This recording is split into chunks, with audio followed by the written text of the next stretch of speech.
ماں ایک عظیم ذات کا نام ہے۔ ماں قدرت کا انمول تحفہ ہے۔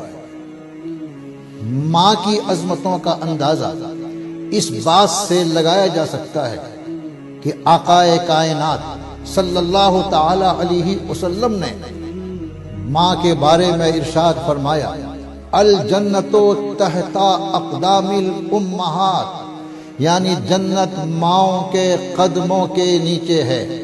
یہاں قدموں کا استعمال ماں کی عظمت و بزرگی کے اظہار کے لیے ہے کہ بیٹا کتنا ہی لائق و فائق بن جائے، سرمایہ دار بن جائے، اونچے منصب پر فائز ہو جائے، منسٹر اور شہنشاہ بن جائے، مگر اس کا مقام ماں کے قدموں کے تلے ہے، ماں کے قدموں کے نیچے ہے۔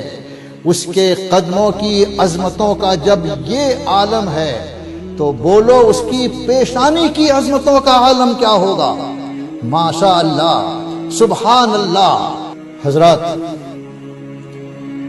ایک روایت نظروں سے ایسی گزری کہ اس کو سننے کے بعد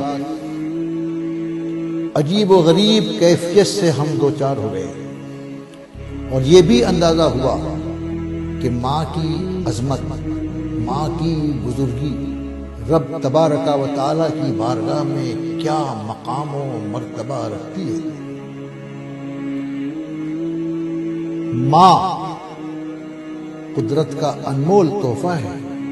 میں نے ابھی آپ سے یہ عرض کیا ہے، ایک مسلمان کے لیے سب سے قیمتی شے ایمان ہے۔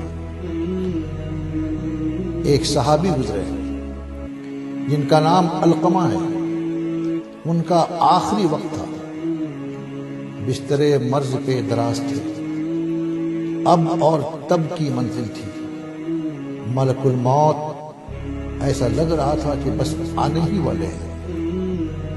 ہدایت رسول کے مطابق لوگوں نے ان کو کلمے کی تلقین کی، مگر ان کی زبان سے کلمہ نہیں نکلا۔ سرکار دو عالم صلی اللہ علیہ وسلم کو خبر کی گئی۔ نبی کریم صلی اللہ تعالی علیہ وسلم تشریف لائے، حالت دیکھی، پوچھا کہ تمہارے والدین زندہ ہیں؟ انہوں نے عرض کیا کہ باپ نہیں مگر ماں زندہ ہے، مگر وہ ضعیفہ ہے۔ مصطفیٰ جان رحمت صلی اللہ تعالی علیہ وسلم ان کی ماں کے پاس پہنچے، ارشاد فرمایا کہ تمہارا بیٹا کیسا تھا؟ ماں نے تعریفات کے پل باندھ دیے، عرض کیا یا رسول اللہ، میرا بیٹا کثیر الصلاۃ تھا، یعنی بہت زیادہ نمازیں پڑھنے والا۔ یا رسول اللہ، میرا بیٹا کثیر الصیام ہے، یعنی بہت زیادہ روزے رکھنے والا۔ یا رسول اللہ، میرا بیٹا علقمہ کثیر الصدقات ہے، یعنی بہت زیادہ صدقہ دینے والا۔ نبی کریم صلی اللہ علیہ وسلم نے ارشاد فرمایا، میں یہ نہیں پوچھ رہا ہوں، میں یہ جاننا چاہتا ہوں کہ تمہارے ساتھ اس کا سلوک کیا تھا۔ بس اتنا سننا تھا کہ ماں کی آنکھیں آنسوؤں سے ڈبڈبا رونے لگی۔ مصطفیٰ جان رحمت صلی اللہ تعالی علیہ وسلم سے روتے ہوئے عرض کیا، یا رسول اللہ، میرا بیٹا علقمہ بہت اچھے اعمال کا مالک تھا، مگر میرے ساتھ اس کا سلوک اچھا نہیں تھا، اس لیے میں اس سے سخت ناراض ہوں۔ نبی کریم صلی اللہ علیہ وسلم نے پوچھا کہ ناراضگی کا سبب کیا؟ تو اس نے جواب میں جو کچھ کہا ہے وہ نوجوان بھی سنیں جو اپنی بیویوں کے چکر میں اپنی ماں کے ساتھ غلط سلوک کرتے ہیں۔ ماں نے عرض کیا، یا رسول اللہ، وہ شخص اپنی بیوی کو مجھ پر ترجیح دیتا تھا، اور میری نافرمانی کرتا تھا۔ ان باتوں کو سن کر سرکار اقدس صلی اللہ تعالی علیہ وسلم بھی بے قرار ہو گئے، اور سرکار نے ارشاد فرمایا، قسم ہے اس ذات کی جس کے قبضے میں میری جان ہے، یہ علقمہ کو اس وقت تک کلمہ نصیب نہیں ہوگا جب تک تم اسے معاف نہیں کر دو گے۔ اور یہ بھی یاد رکھو کہ ساری نمازیں، سارے صدقات، سارے روزے کچھ نفع نہیں دیں گے جب تک تم اسے معاف نہیں کر دو گے۔ پھر میرے آقا صلی اللہ علیہ وسلم نے ارشاد فرمایا، لکڑیاں جمع کرو، اس میں آگ لگاؤ، علقمہ کو اس آگ میں جھونک دو۔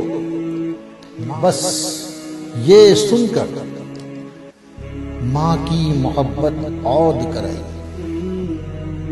ماں بے قرار ہو کر بارگاہ رسالت میں عرض پرداز ہو رہی ہے، یا رسول اللہ، یہ کیسے ممکن ہوگا کہ میں اپنی آنکھوں سے اپنے بیٹے کو جلتا ہوا دیکھوں؟ یہ نہیں ہو سکتا میرے رسول، میں کبھی ایسا ہونے نہیں دوں گی میرے رسول۔ وہ میرا بیٹا ہے، اس نے مجھ پر ظلم کیا ہے، مجھ پر طرح طرح کی مجھے اذیت دی ہے، یہ سب گوارا میں نے کر لیا ہے، لیکن میں اس کو تکلیف دوں اور اس کو تکلیف میں دیکھوں، میری مامتا کبھی اس کو گوارا نہیں کر سکتی۔ یا رسول اللہ، اگر میرے معاف کر دینے سے میرا بیٹا آگ میں جلنے سے بچ جائے گا تو میں نے خوش دلی سے اس بچے کو معاف کیا۔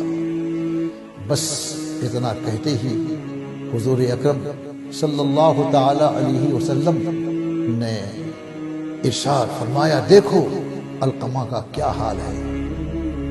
ایک شخص گیا، اس نے آ کے خبر دی کہ یا رسول اللہ، علقمہ کو کلمہ نصیب ہوا، کلمہ پڑھ لیا اور اس کی جان، اس کی روح نکل گئی۔ حضرات، اس واقعہ سے اور سرکار اقدس صلی اللہ علیہ وسلم کے اس فرمان واجب الاذعان سے یہ ظاہر ہوا کہ بندہ ایماندار ہو، نمازی ہو، روزہ دار ہو، صدقہ دینے والا ہو، دوسری نیکیاں کرنے والا ہو، اعمال صالحہ کا پیکر ہو، لیکن اگر وہ اپنی ماں کا نافرمان ہے اور اپنی بیوی کو اپنی ماں پر ترجیح دیتا ہے، ماں کی عظمتوں کا منکر ہے، ماں کے ساتھ بہتر سلوک نہیں کرتا ہے، تو اس کا کوئی بھی عمل اس کو نفع نہیں دے سکتا۔ ہو سکتا ہے کہ اس کا ایمان پر بھی خاتمہ نہ ہو، دم اخیر اس کو کلمہ پڑھنا بھی نصیب نہ ہو۔ اس لیے میرے بھائیوں، میرے عزیزوں، اپنے باپ اور اپنی ماں کی خدمت گزاری اور ان کی اطاعت شعاری کو لازم پکڑو، اسی میں دنیا اور آخرت کی بھلائی کا راز مضمر ہے۔ اللہ تبارک و تعالی ہمیں اور آپ کو باپ ماں کی خدمت گزاری اور اطاعت و فرما برداری کا جذبہ عطا فرمائے، آمین۔